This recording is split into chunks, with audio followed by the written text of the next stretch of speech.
kami dari kelompok 6 akan mempresentasikan gambaran perekonomian pasar. Kelompok 6 terdiri dari saya Suryaman, saya Yukil Mandara, saya Wandana Kapiani, dan saya Siti Nur Hasanah. Langsung saja kita ke pembahasannya. Yang pertama, pasar dan perekonomian pasar. Secara singkat, pasar adalah suatu sistem alokasi sumber-sumber ekonomi dan informasi tentang nilai-nilai relatif.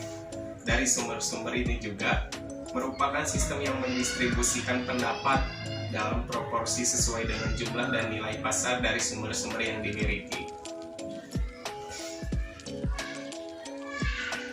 Aktivitas ekonomi berada di pasar. Dalam pengertian luas, tidak selalu tempat, tetapi merupakan lembaga di mana penentu harga terjadi.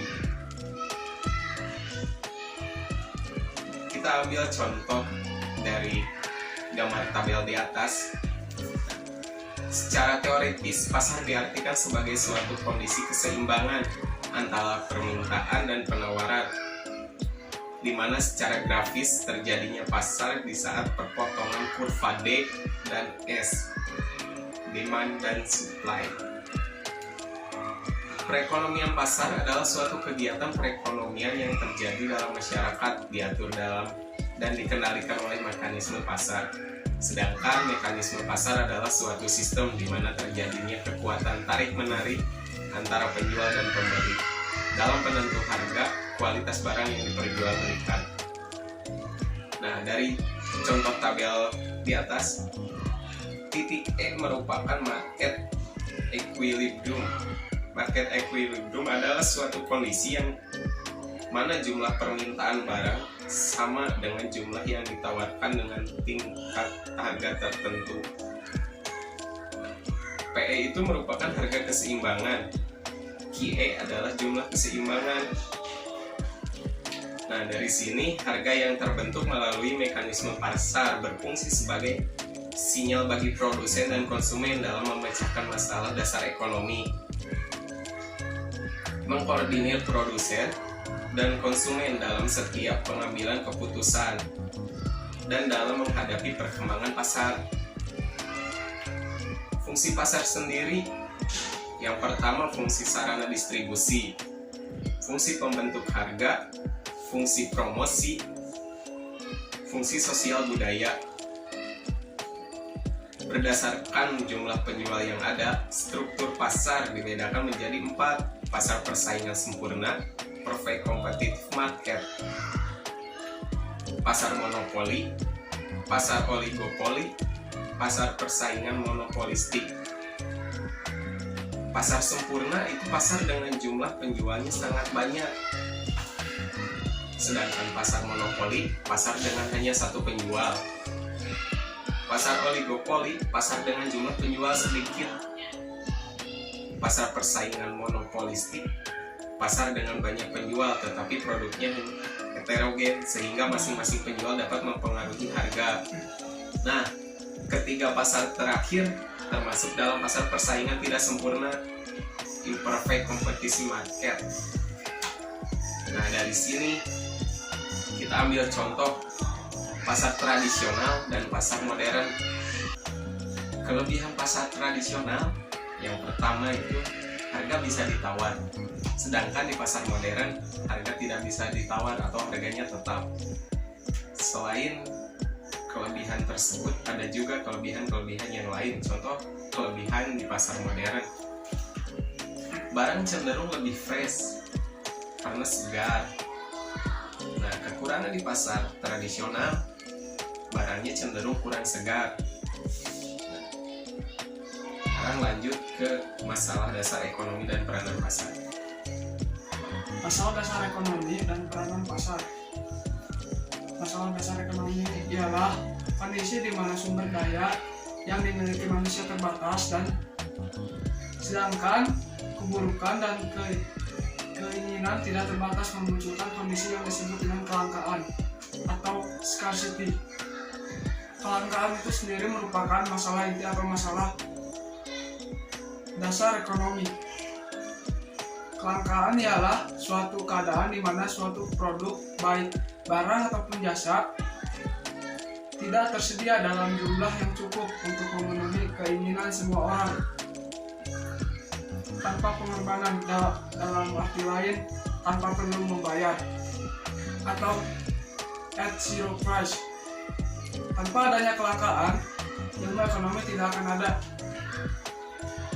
Peranan pasar. Dalam peranan pasar terdiri dari 4, yaitu peranan bagi produsen, bagi konsumen, bagi pembangunan, dan bagi sumber daya manusia. Bagi produsen, berperan membantu memperlancar penjualan hasil produksi, sekaligus berkesempatan mempromosikan produknya. Di pasar, produsen dapat menjelaskan keunggulan produknya itu untuk meyakinkan konsumen. Selain itu, produsen juga dapat memperoleh faktor-faktor produksi untuk menunjang proses produksi. Peran pasar bagi konsumen. Bagi konsumen, yaitu untuk memudahkan konsumen memperoleh barang dan jasa yang dibutuhkan. Jadi konsumen tidak perlu repot mencari tahu karena apa yang dibutuhkannya telah tersedia di pasar. Konsumen dapat datang ke tempat penjualan atau memesannya untuk diantarkan ke rumah atau online.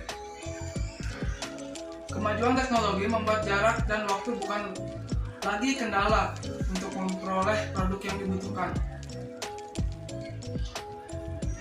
Lalu ada peranan bagi pembangunan, yaitu untuk menunjang kelancaran pembangunan yang sedang berlangsung. Pasar berperan membantu menyediakan segala macam barang dan jasa yang bermanfaat bagi pembangunan. Pasar juga dapat dijadikan sebagai sumber pendapatan pemerintah untuk membiayai pembangunan melalui pajak dan retribusi. Terakhir ada peran pasar bagi sumber daya manusia.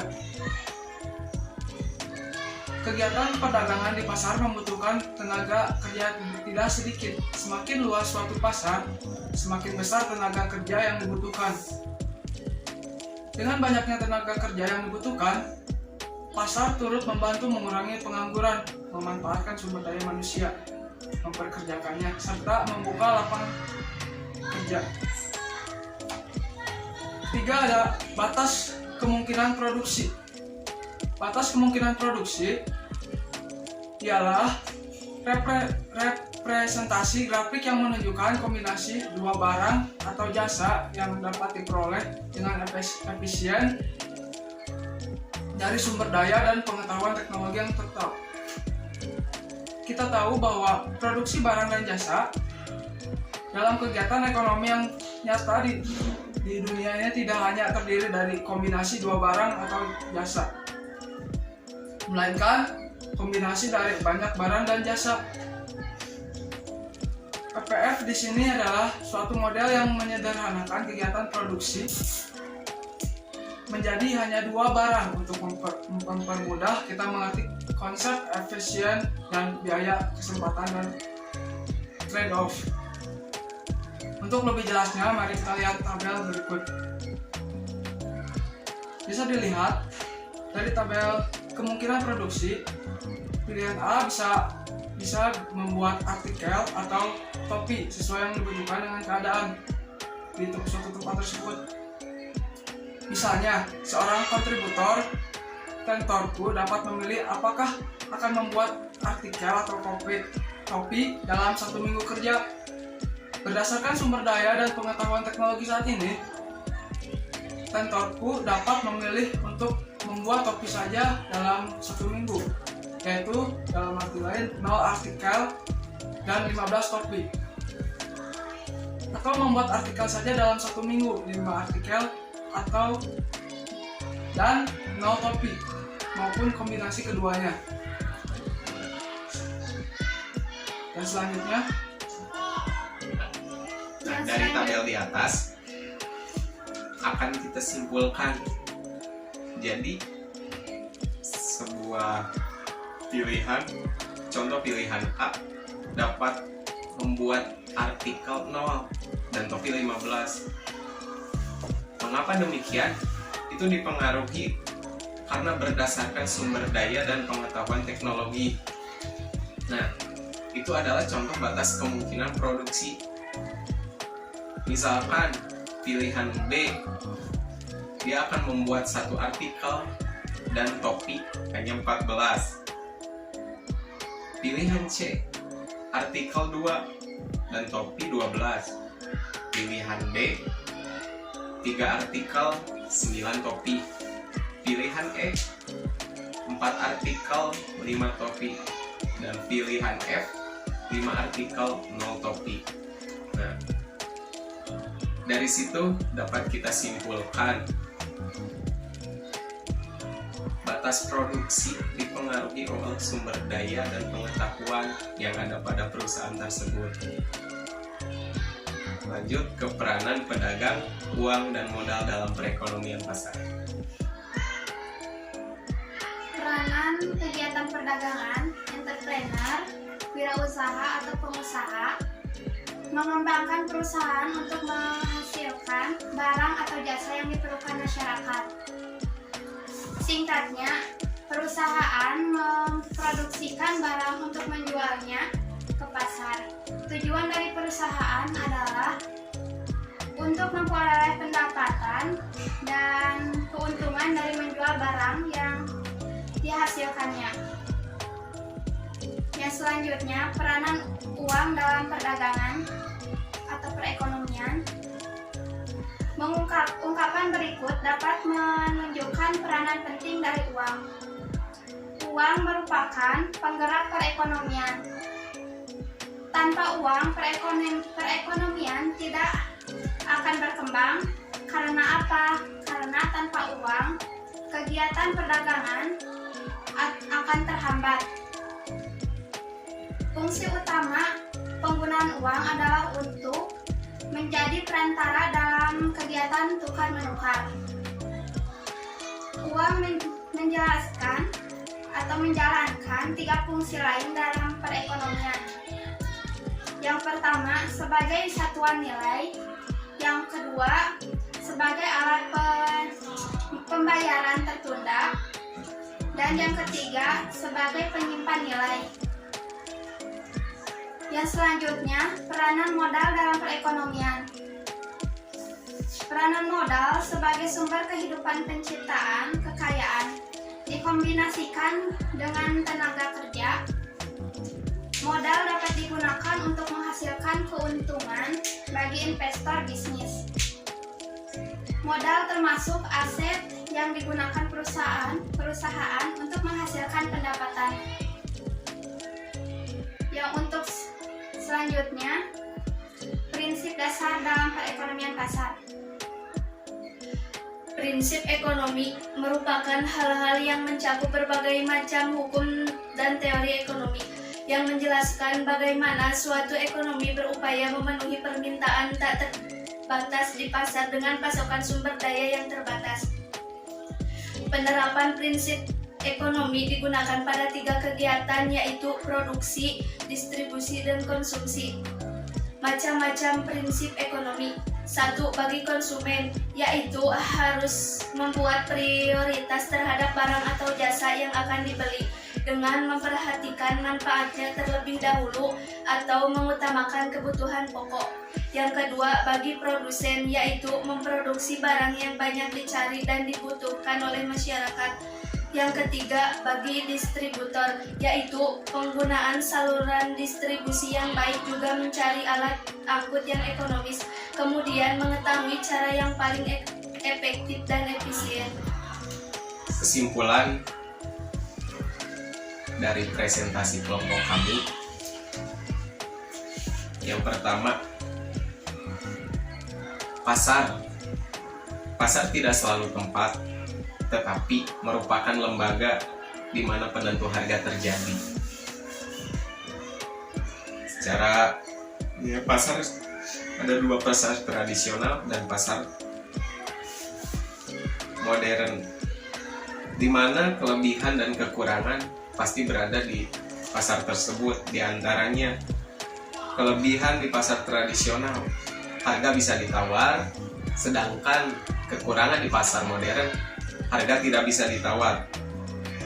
Kekurangan juga terdapat di dalam pasar tradisional. Yang pertama, barang cenderung kurang segar atau kurang fresh karena penyimpanan. Nah, yang kedua, kelebihan di pasar modern, pasar cenderung lebih segar karena penyimpanan yang terawat. Peranan pasar juga sangat berpengaruh karena memudahkan konsumen dan produsen untuk transaksi jual beli. Mungkin sekian presentasi dari kelompok 6. Mohon maaf bila ada kata-kata yang kurang berkenan. Billahi taufiq wal hidayah. Wassalamualaikum warahmatullahi wabarakatuh.